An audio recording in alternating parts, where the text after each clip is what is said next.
So I'm going to go ahead and start the meeting. Thanks for joining us tonight.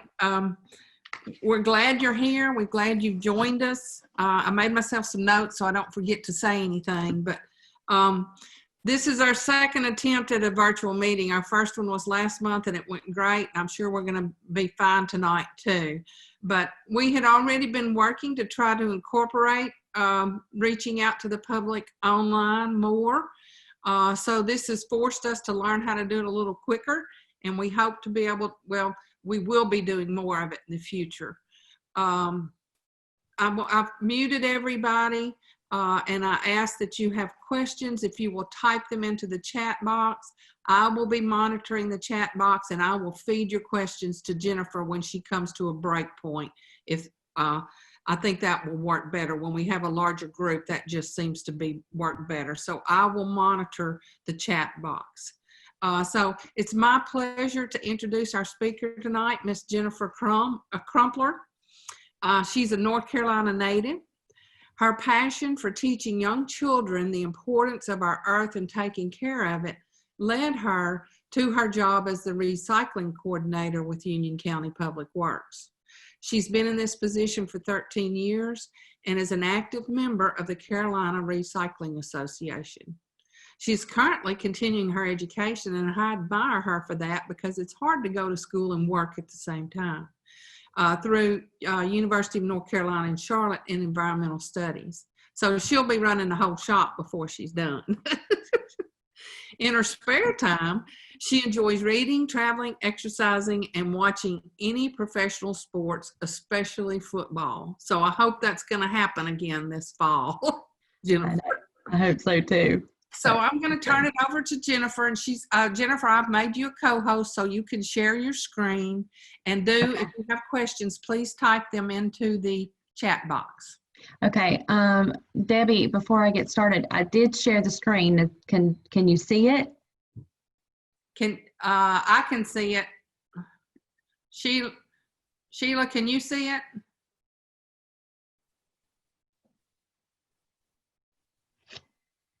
It says I'm viewing your screen. Yeah, I can see Jennifer's PowerPoint for the solid waste and recycling. Perfect. That's what we needed. Okay. All right. Good to go. Okay.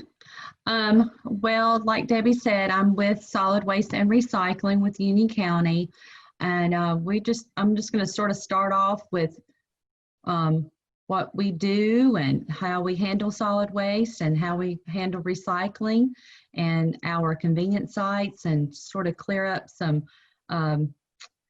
communications out there that you're not real sure about our sites versus curbside recycling, and just sort of we'll get right to it.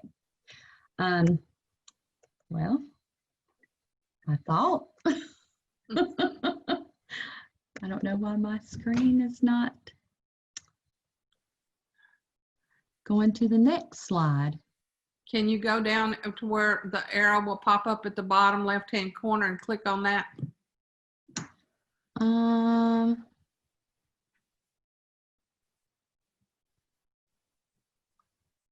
Or hit the right arrow? Well, I did, and it's not doing anything. Let's see.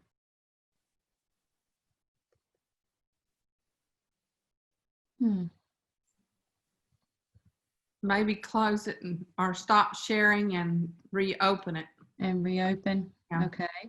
We did a practice session earlier this week and it worked fine. We certainly did. Let's see. All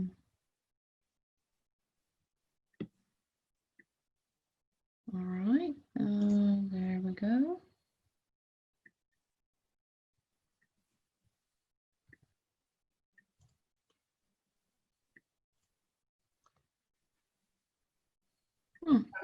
You'll have to share your screen again.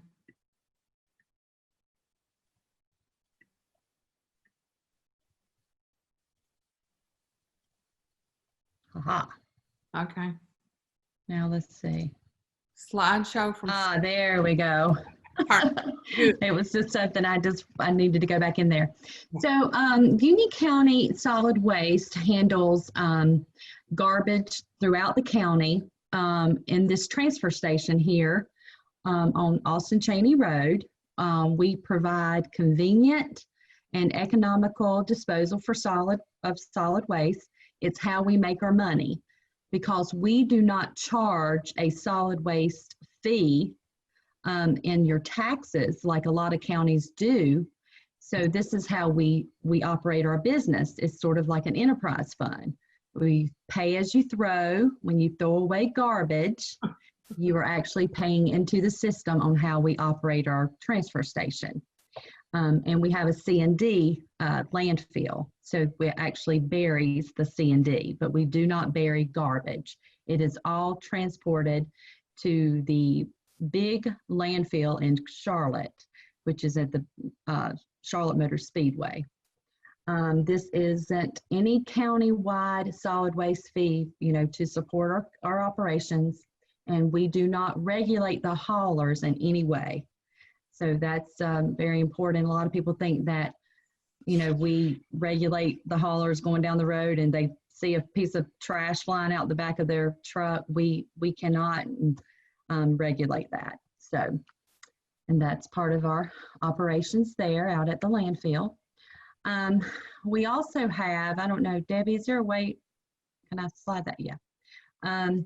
That we have materials that are actually a ban from North Carolina landfills. And this is all that's a ban. You cannot throw this in the garbage. Okay. So therefore we have to recycle it. So it's used motor oil, yard waste, white goods. If you don't know what white goods are, I know a lot of people go, what's a white good? That's like a refrigerator, a freezer. You think about your stove or anything, white good or appliance, we are going to recycle it. Antifreeze, aluminum cans, scrap tires, lead acid batteries, which is like a car battery. And then they have a ABC beverage container law.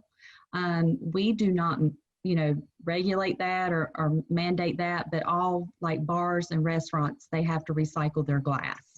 It is a state law that they have to do that. Motor vehicle oil filters.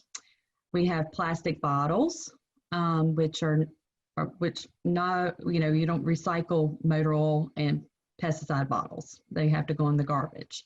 But plastic like water bottles and soda bottles, we'll talk about that too. Wooden pallets, computer equipment, and televisions. So all of these programs we actually recycle and do at the landfill. So at our main site here is all pretty much handled at the facility, which are the white goods. You have some scrap metal, electronics, used tires, yard waste, leaves, anything, grass clippings, we all grind that up. And we actually have compost, and we are permitted by the state that we can do that. We also take bulky items there, which are mattresses, furniture, etc. Anything that's broken, you can bring. You have to pay to get rid of that, but we take it. Lead acid batteries, and of course, construction and demolition, which, is your construction material, anything, activity wise. If you're building, a deck or adding on to your home, we take all of that material. Oops. I don't know where you just went. Okay, this is, Debbie, can you still? Yes. Okay, I think I took everybody away, but we also here, we were talking about the compost. We still do that. Right now, unfortunately, we do not have any compost available. We have some, but we are using a lot of it for coverage on our C&D landfill. So that's why at the moment we do not have compost ready and available for our residents. But I was just giving some examples. We like to tell people you can use the compost for your garden, a flower bed, potted plants. And it's very, you know, of course, you all know, very good.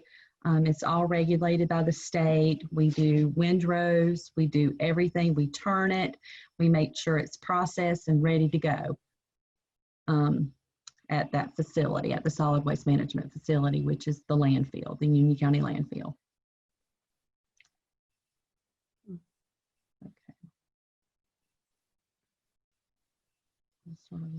Okay, there you are.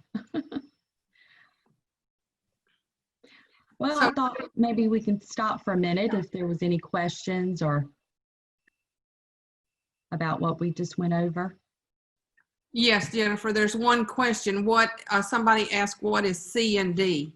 Okay, construction and demolition material. So that's anything, boards to concrete, to brick, to sheetrock. If you think about anything construction activity related, that's what we take. What the difference is with the C&D, construction and demolition landfill, versus the garbage or the transfer station, is the C&D is actually buried because it's all biodegradable. It will break down over time. Where the garbage, the MSW, which is at the transfer station, will not. It requires a line in the landfill, and this was something that the state regulated years ago, and we opted out of putting one in our landfill to bury our garbage. So all garbage has to go into a line landfill because of leachate, groundwater supply. All of the states, you know, it's now regulated through them with these MSW landfills. Municipal solid waste is what MSW stands for. So then all of the municipal solid waste is carried to Charlotte, and do they burn it, or what do they do with it? No, it goes into a landfill there because they have a liner in their landfill. Okay. So they did the whole, you know, thing when the states put it in place for landfills to have a liner, so they had to go that route. Okay. And that's what they. Okay, more questions. Is there a price list for the management facility? I'm not quite sure. A price list? Yeah. Yes. It's not really confusing, but the landfill is separated into construction. I'm sorry, I'm still thinking about construction. It's broken into commercial and residential. So residential, which would probably be all the folks here, you would go to that side. In other words, you're going to pay a flat rate fee to get rid of your garbage.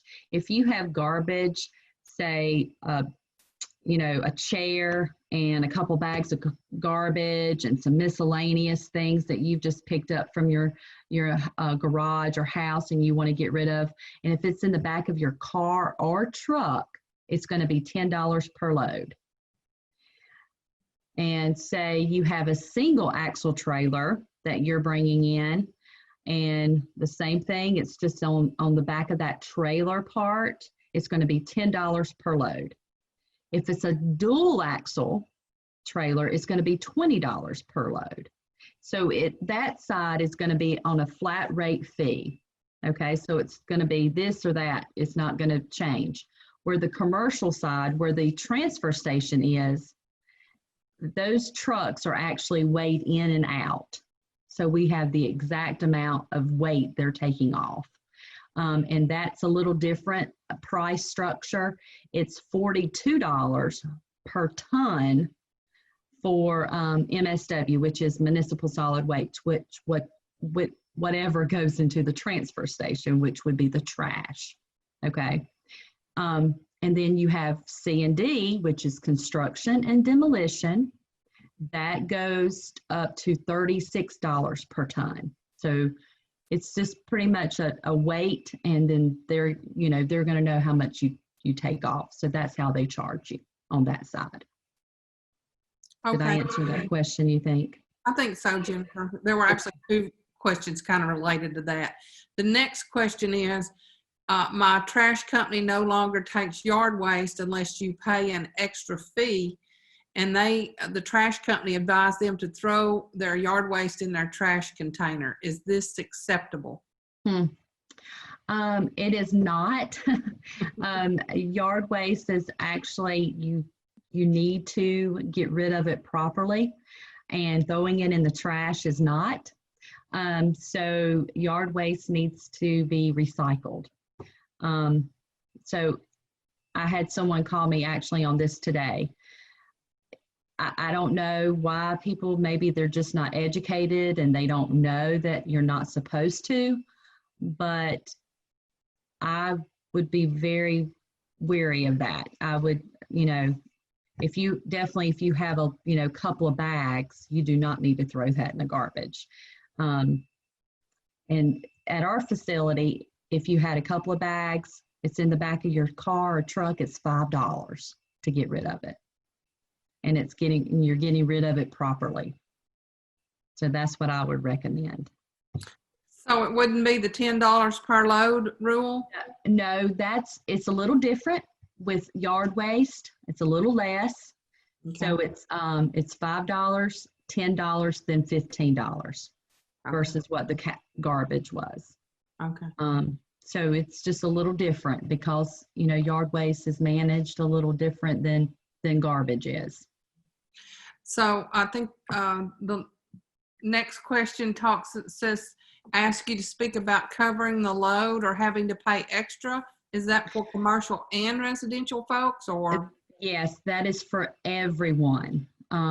This happened a little over maybe about a year and a half ago, which you probably know, Loretta, which is our Union County Litter Busters. Busters, yes. Group, yes. They, sort of reached out to us and asked if we would or somehow enforce the law, which the law is, it's a state law that you're supposed to have your loads tied down, secured, or strapped, something where debris is not flying out the back, So we kind of, so we put things in place that would enforce this law.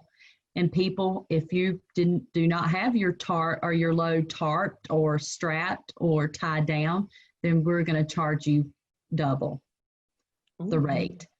So if it's a $10 load, we're going to charge you $20. So it's just sort of just enforcing that law, and everyone's being quite, they understand. We've had a couple that's, they're still coming in and they're paying the double rate, but we're just trying to do the best we can to keep litter and debris off the roads. So that was our main focus there. So it is working then. It's having it is working. Effect. Awesome. It is. Yes, it is. And it's about a year. It's probably going on about a year and a half now that we've done this. Okay. All right. That's all the questions for now. Oh, okay. Good deal. Thank you. Thank you. Okay, so now we're going to jump in right into the recycling side. As some of you may or may not have received this in the mail. This was a mailer that we did, Union County General Services, our Solid Waste and Recycling Department, wanted to go in together with our state and other cities and towns in the county and put this education piece out there. This is for curbside recycling only. So if you have recycling at your house, this would actually help you. And so let me back up a little bit. Recycle Right campaign, as you see those words there, is a state campaign that the state of North Carolina wanted to do for recycling.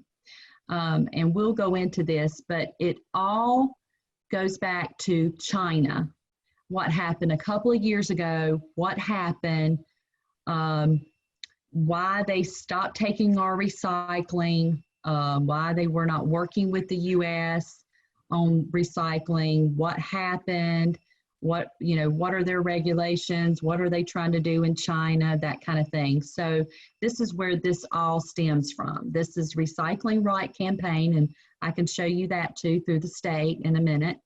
But we actually went after a grant and got a $16,000 grant to have every household in Union County, which we printed 76,000 of these, that hit all the, well, we hope, the households in Union County. So yes, we had some people that were confused. I've had a ton of calls. That's why my number's there. That's why the email is there. But it was just a tool. It's a education piece that is going to help recycling. It's going to help us clean our recycling up, because that is all in a nutshell is what's happened with our recycling.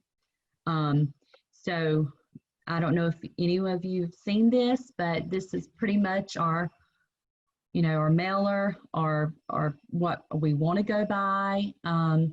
A lot of people were very afraid of this, when in doubt, throw it out.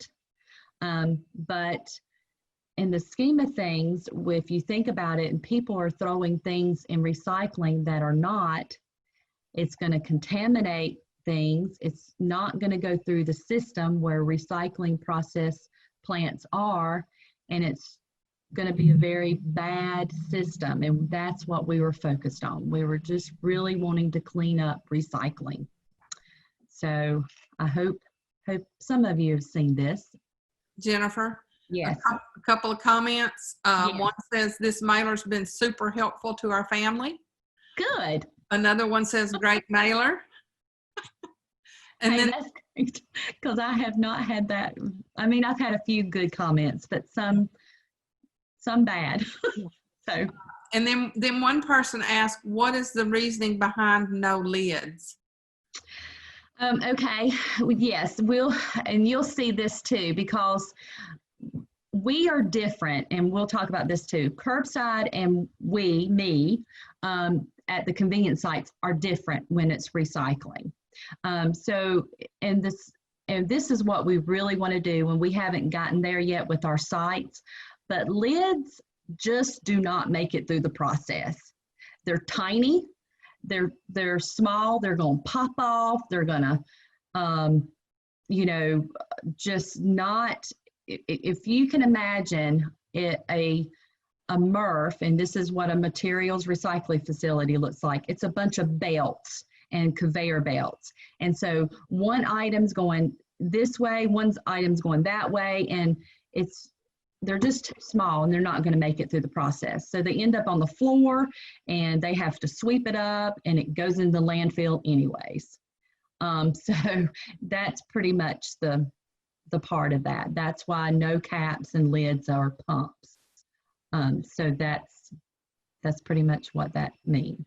Okay. Because it's just not going to make it through the recycling process. And can it gimp up the equipment if it gets caught in the wrong place? It can. It's not as bad as plastic bags. Okay. Plastic bags are a MRF's nightmare.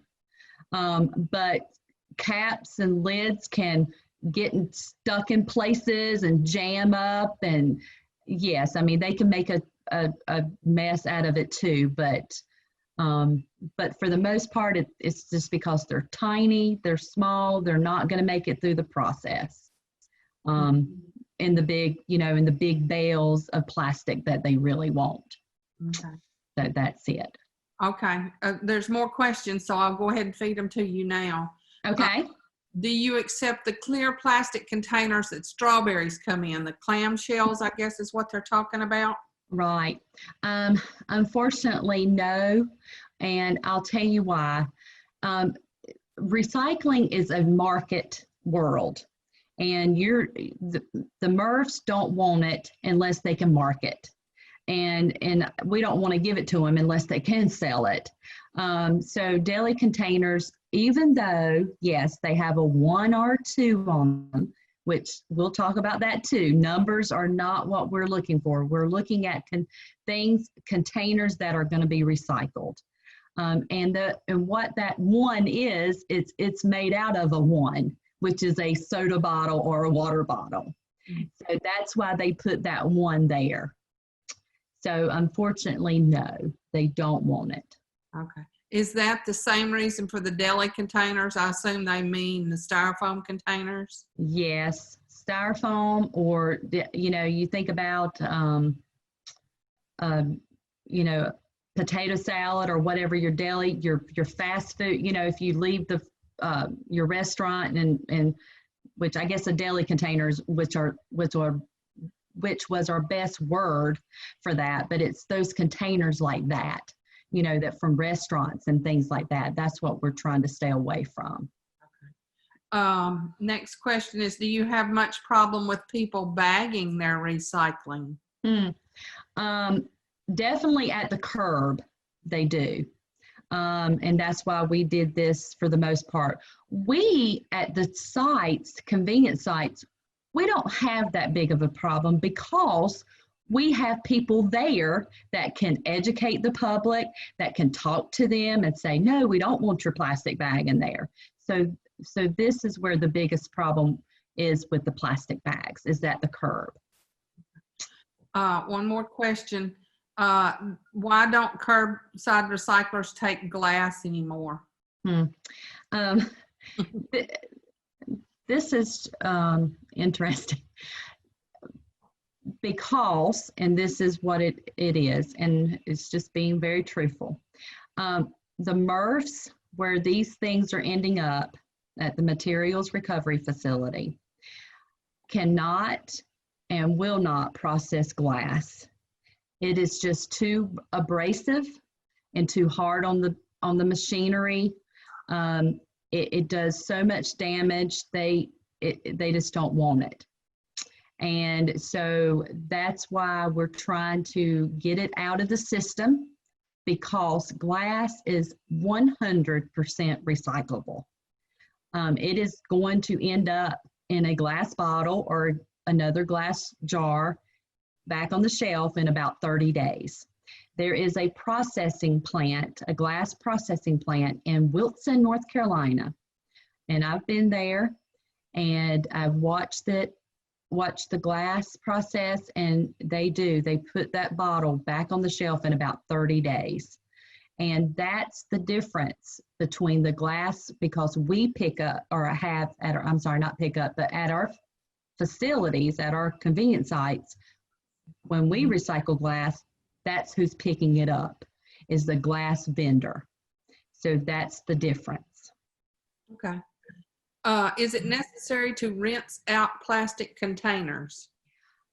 It's always nice that you could do that, because it's just clean, and they're not having to worry about, because they do have people at this facility, and food is just, over time it's molds and dirty. It just, it smells really bad. But in the long run of that, it's not a big deal, because the plastic's eventually going to get melted and, back into a plastic, and it's just not going to make the difference. But it's always nice for people to do that. Yes. Okay. Do you have to take paper labels off of cans and plastic bottles? No, you do not. There's absolutely no problem with that. Okay. That's all for the questions. Okay. All right, well, we'll just keep on moving through the slides. Okay, so this was the difference. So you saw the curbside requirements on our end. These are some other examples that I was talking about, that Recycling Right campaign that other counties and other states are doing.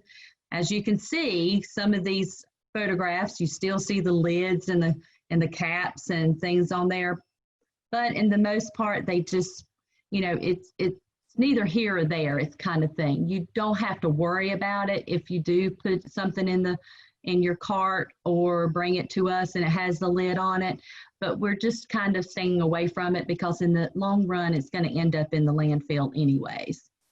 So this is some other examples that they're trying to put out there. It's all about the shape and the size, and we'll talk about that. It's that long neck. That's what they want. If you could see the Listerine bottle or the laundry detergent bottle, the things that have a neck on there, that's what they want as far as recycling. That's very valuable in the recycling world. Okay. So here's our glass. At all of our convenience sites, we recycle bottles and jars. This was our old system, as you can see, where we had the roll carts, but we are recycling so much glass that we had to move to a new system where you could see this green container, and that is where our bottles and jars are going into. It's a 10 to 11 yard container. And so when it gets about half full, it goes back to the landfill, and they pick it up from there, and it's taken to the recycling plant. So this is how our glass system works with us. So I think you just answered the next question. It says, so we can save our glass and take it to a transfer station even if we have curbside recycling. Absolutely. Yes. And is there a fee? There is not. It is free. Okay. That's it. Okay. All right. Well, a lot of you probably had questions. We had a new site that came up. It's called the New Gold Mine Convenience Site. It was the Residential Waste and Recycling Center. So this is a map of our wonderful county here. So right over by Wesley Chapel, sort of Wesley Chapel area, Indian Trail, where the X was, that used to be the Sun Valley site. So it replaced that site. It's called the Gold Mine site now. It opened last month, and there's the address, 4600 Gold Mine Road, and it's the same operating hours as the Sun Valley site. So that's Tuesdays, Thursdays, and Saturdays from 7 to 7. So, and then the other little blue stars, and we'll talk about those sites, and I've got the addresses to those. That's the next slide. But if you see the my right, I guess it'll be your right too, maybe, the X up there, that used to be our New Salem site, and it actually got washed away with Hurricane Florence, I believe. So it's no longer there, and we did not replace that site. So there's our addresses of the other sites with the blue stars. And if you think about centralized Monroe, which is right there in the middle, it's a 12-mile radius for any of those sites there. We've sort of measured that out for everybody's convenience. Okay, that's a good stopping point if anybody had any questions. No questions. Okay. All right, we'll just keep going. Okay, well, a big question's all about paint a lot of times. I think this handout's maybe a little blurry there, Debbie. I can change that out if I need to before you post this online, if you want me to do that. Okay, is it on the website? It is on our website, absolutely. It's down on our waste and recycling website, on the county website, under popular resources. But latex paint is not hazardous, okay? It's the oil-based paint is what we have to worry about. So we can take it as long as you dry it out, solidify, cat litter you can use, oil dry, even shredded paper, something with an absorbent. And it'll dry up, and then you can throw it in the regular trash. And if not, if you have some recycling opportunities to recycle your paint, if it's not old, okay, so that's the key. And if it's a half a gallon or more, you can take it to the Habitat Restore, Habitat for Humanity Restore.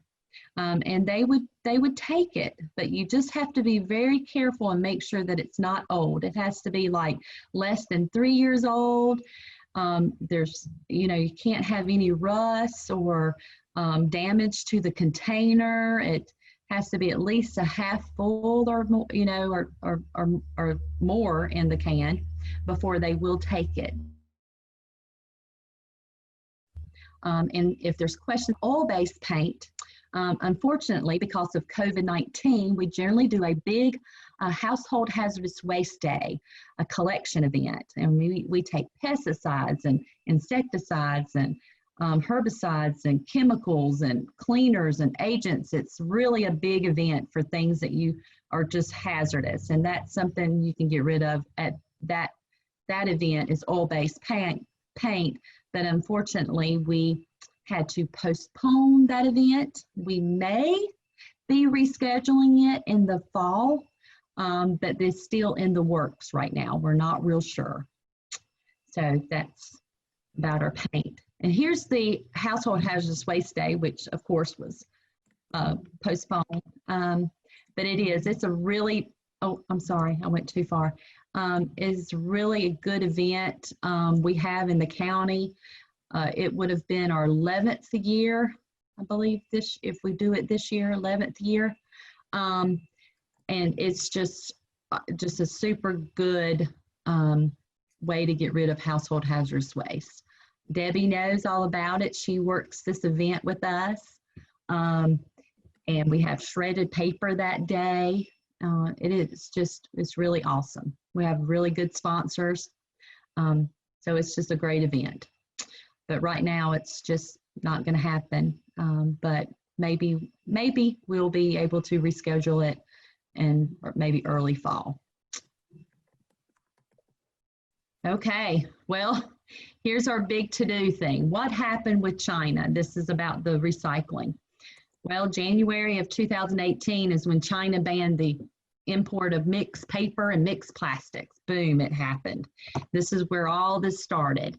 And you can't blame China for trying to clean up their country, because we were just sending them a whole lot of just garbage and things that were contaminated. They were not cleaned.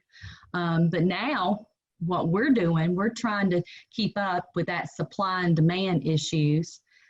Because we have that amount of abundance of recycling materials. We're trying to keep it in the United States markets because it is valuable, and we need to do that. And the other thing, it's just a very good way to keep everything sustained, and education and enforcing the campaigns and decrease contamination. I don't know where that H is coming from there. I don't know if you can see that. But this is very important. And so I wanted to share this slide with y'all as well. So Jennifer, couple of more questions now. Yes. How can we find out when the hazardous waste days will be? Okay, I'll go back to that slide. What will happen is, I don't know if you follow any of our social media sites, but we will post it on that. I will post it on the county website. You're more than welcome to call my office.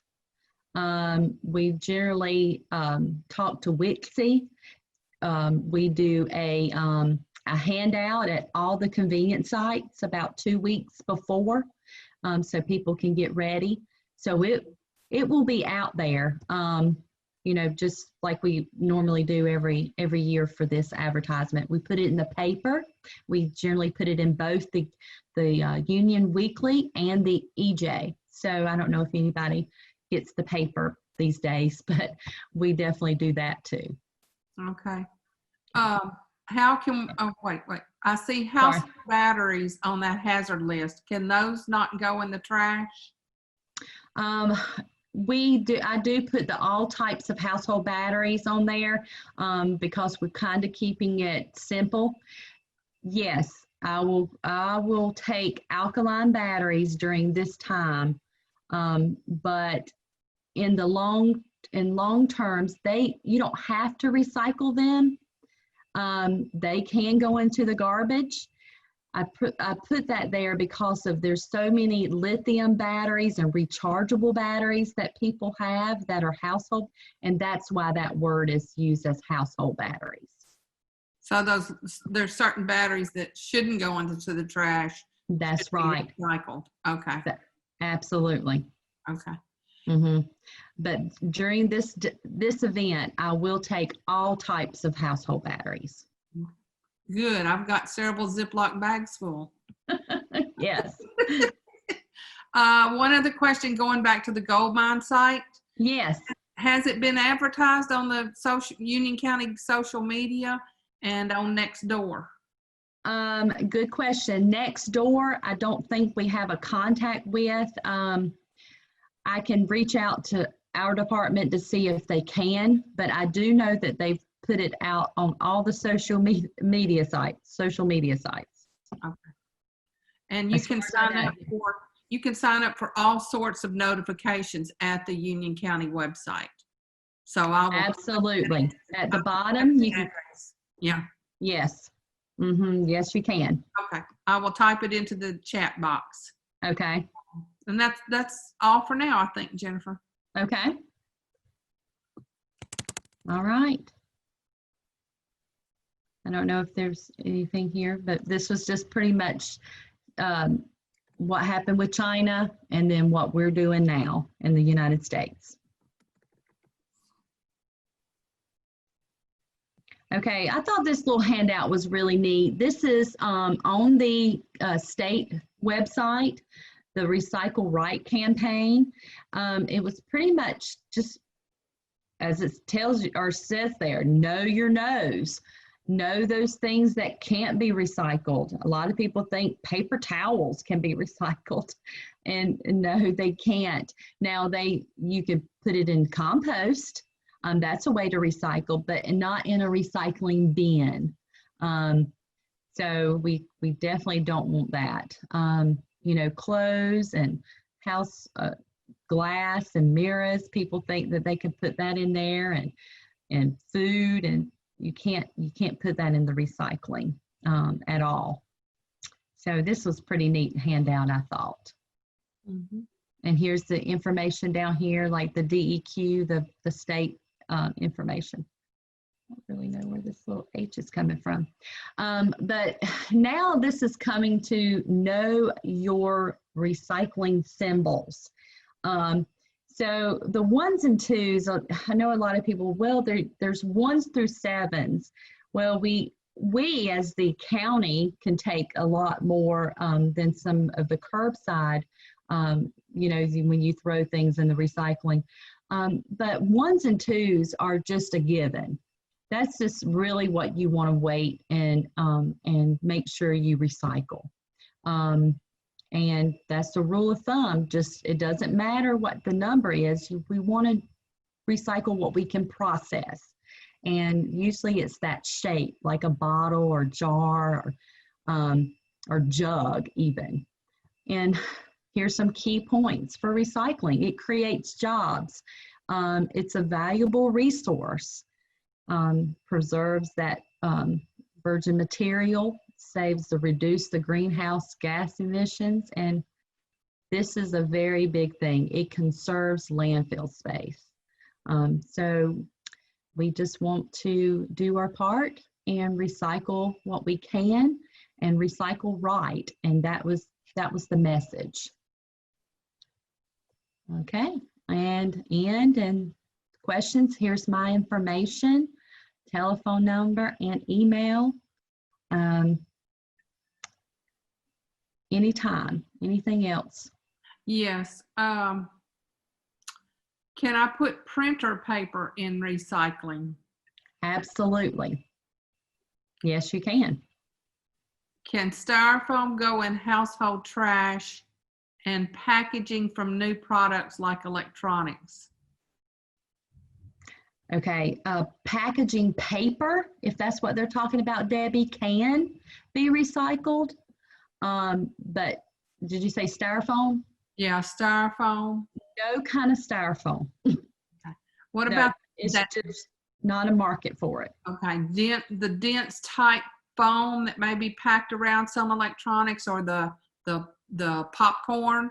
Yeah, no, that is not. It goes in the garbage. Yeah. Some of that popcorn is made from starch, and you can usually test it. It will dissolve in water, and that can be put into your compost pile. Oh, okay. I didn't know that. It kind of feels sticky, and it has a slightly different texture than the foam peanuts do, or popcorn as they're calling it. Uh-huh. But you can test it, and it will dissolve in water, so it can be put into the compost. Okay. One other question somebody asked, what about the plastic surrounding new products? That stuff is impossible to remove with scissors. The plastic stuff. Oh, okay. So it's kind of like when you buy a electronic, or it's got that plastic piece. Is that what I'm thinking? That's what that is. Yeah, no. Mm-mm. Okay. It's not recyclable.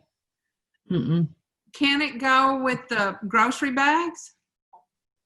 Okay, I'm thinking something different than what No, I'm thinking, like the plastic rings off of Coke cans, or like they're talking this real thick, plastic that's kind of maybe shrink wrapped on. Yeah, no. Okay. I know what you're talking about. No, the plastic garbage bags, when grocery stores will recycle those or whatever, but no, that's sort of like a bread bag, or like your produce bag, but it has to be a bag material, you know what I mean? Okay. It can't be. Now, if that packing, that puffy stuff that comes in like an Amazon box, they're all the plastics, and it's like a puffy air. Oh, it's air. Yeah. Well, you can pop those. Yes. Now that can go into plastic bags at the grocery store, but not bubble wrap. Yeah, like bubble wrap. Yes. Okay. Yes. Okay. Mm-hmm. The Ups store will take bubble wrap, and they will take peanuts back. I take them to them all the time, and they take them, and I don't know if they reuse them or what they do with them, but they take them. And what store is that? The UPS store. The UPS store, huh? Mm-hmm. Okay, yeah, I bet they reuse them. Yeah, well, that's exactly what they do. Yeah. Well, yeah, but I don't know. They could have a process. That's so interesting. I'm gonna check that out. I try to recycle all I can. Oh, absolutely. Another yes. We bought property 6 years ago that has several old trash piles in the woods. Old rusted cans, broken glass, old appliances. What is the best way to clean them up and get rid of the trash? Is there a service provided by anyone? There is.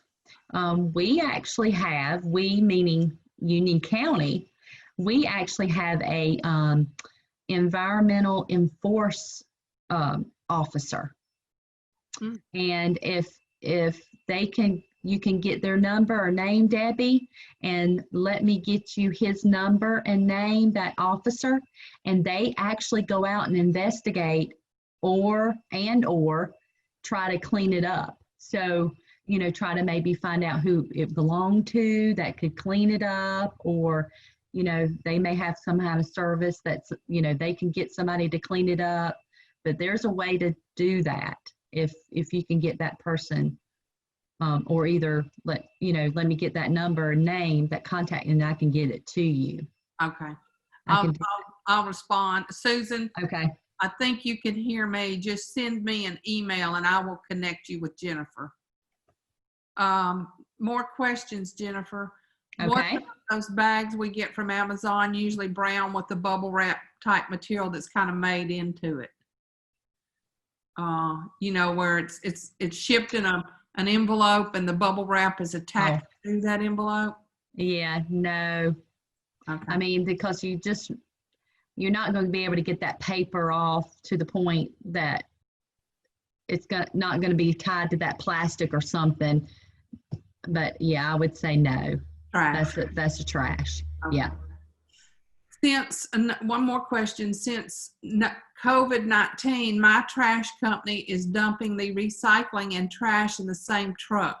I've seen it myself and heard it from others. This makes me so angry. Is there something the county can do about it? No, unfortunately, there's not. Because like I did that first slide there, we can't and we don't regulate the haulers in Union County. Only thing, I mean, if she or he, I don't know who, okay, wanted to really pursue it, I can get her a contact information that's with the state and they can go after the hauler. But there's not anything at the county level we can do, unfortunately. Yeah. Again, that person, if you will send me send me an email, and I typed my email, I think at the beginning of the chat. I didn't, but I will type it in at the bottom down here. But send me an email and I will connect you with Jennifer. One more question. I keep saying one more. That's okay. That's fine. Yeah, well, it's good because I'm learning. That's right. You're learning. Yeah. Yeah. That's what I'm saying. That's the whole purpose of the Recycling Right mailer that we did. You know, it was just the education, and I put my number there for a reason. I want people to know how to do this. We want to clean it up. The grocery store has the recycling for the plastic bags and the county does not. Is it because of the cost? It's got a lot to do with the cost. It has a lot to do with the manpower. It has a lot to do with that's a certain type of machine that you have to package that bale of bundle of plastic bags into. So it's a lot to have to try to put all that into a program. And volume is a very big thing with recycling, and that's why a lot of these things are not, or what we can't recycle here, because it's a volume thing. We don't have enough to recycle it, you know, or at that level. And so it's volume is really big. You have to have a lot of it to make it work. In other words, to be profitable and be, you know, productive and work in that kind of way, or not, you're going to lose money. Yeah. And recycling can be that too. Yeah. You can lose money. Okay. So little pieces of paper like business cards can't be recycled? Yeah, it's like a lid or a cap or whatever. It just doesn't make it through the process. So all the little stickies that I've been putting in the recycle shouldn't be going in there. Well, Debbie, I know I still do it too. But I know, and it's so hard to do it, to put it in the trash. You know, does it make you feel better to do in the recycling? You know, but it's in the long, I mean, maybe two little sticky may hit to, you know, back on the cardboard piece or something and make it through the process. But it's those tiny things that are just not going to. Yeah. Going to the paper piece, as long as it's just regular paper or newspaper or, you know, junk mail that we get. That's right. Be used in the garden, you know, to lay down under mulch to prevent weeds. Shredded paper can be composted. That's right. So, you know, there is a way not to put so much of this into our trash. But it, you know, it takes effort on our part. So It does. You're exactly right. And just like the food, you know, there's so you know, pieces of food that we throw probably in the garbage that we can compost. Yeah, window envelopes with paper. that's fine. So if it has the cellophane in it, it can be recycled? Yes, it can. Okay. Because it's a very small amount. Okay. So it's not gonna, it's not really gonna make that big of a difference. Are there any more questions? Jennifer's contact information is there on that last slide. So write down her phone number and her email. And you can contact her or you can contact me and I will put you in touch with her, whichever you prefer. And Debbie, you can make this PowerPoint available however you see fit. Okay. All right. I've had at least one person, and I'll just say that I just typed my email into the chat box. Yes. So my email is there. If you want Jennifer's PowerPoint presentation, shoot me an email and I can send it to you. Everybody, thank you. Very interested. I learned so much. Good. Another session on the wrong way for compost would be great too. Just saying. Yes. Thank you. Well, that just made Debbie made me think about that too when she was telling me, well, those things can go on compost, and I'm sitting here going, I know that. Why didn't I put something out there? You're exactly right. I do need to add that. I actually have a homeowner composting presentation on my desktop, so that would be easily doable. Oh yes, and even the state has a compost like a 101, you know, PowerPoint that you can add. I know, I just didn't think about that. You just don't think about everything. So yeah, that's right. To wrap it up, I want to thank Jennifer for her time and her sharing her knowledge with us. It's been a wonderful presentation, and I'm getting great. Everybody's saying thanks. Very helpful. Great information, Jennifer. Good. So thank you so much. Oh, you're welcome. You know, I hope y'all enjoyed this meeting. I hope you learned something. Our next meeting will be June the 2nd, and Annie Howe, one of our master gardeners, is going to be our speaker. She's going to be talking about attracting pollinators to your garden. She's a big insect geek, and so she loves to find the insects in her garden. And so she'll be our speaker, and we're planning on that being a Zoom meeting as well. We don't have a meeting in July, but we're hoping that by August we can be back to face-to-face meetings. So if you're not on our list to receive email notifications, we've switched over to the MailChimp, and you can go to the Union County Master Gardeners website to sign up. And that is, I'll type that in the chat box as well. It's Master Gardeners Union County NC.org. And so I'll type that in there right now. If you go to the website and scroll down, you will find where you can sign up for our newsletter. And it is a MailChimp newsletter it will only be sent out once or twice a month. We only use it to let you know about our Union County Extension Master Gardener programs and events, like the Heritage Festival that's coming up in September, or we had to cancel our spring plant sale, so our next plant sale will be the end of September, early October, and it will be the fall bulb and plant sale. So it will be for things like that. We're not promoting other outside groups, programs. It's just Master Gardeners, and we don't share our list with anybody. So we won't be filling up your inbox with messages. And once you sign up, if you decide you don't want it, you can always opt out and you can unsubscribe. Any last minute questions? If not, again, thank you, Jennifer. Thank you Thank you. for joining us tonight. I appreciate it. We had a good group and had some great questions, and I think we all learned something. So thank y'all, and see you later. Yes. Bye. Bye.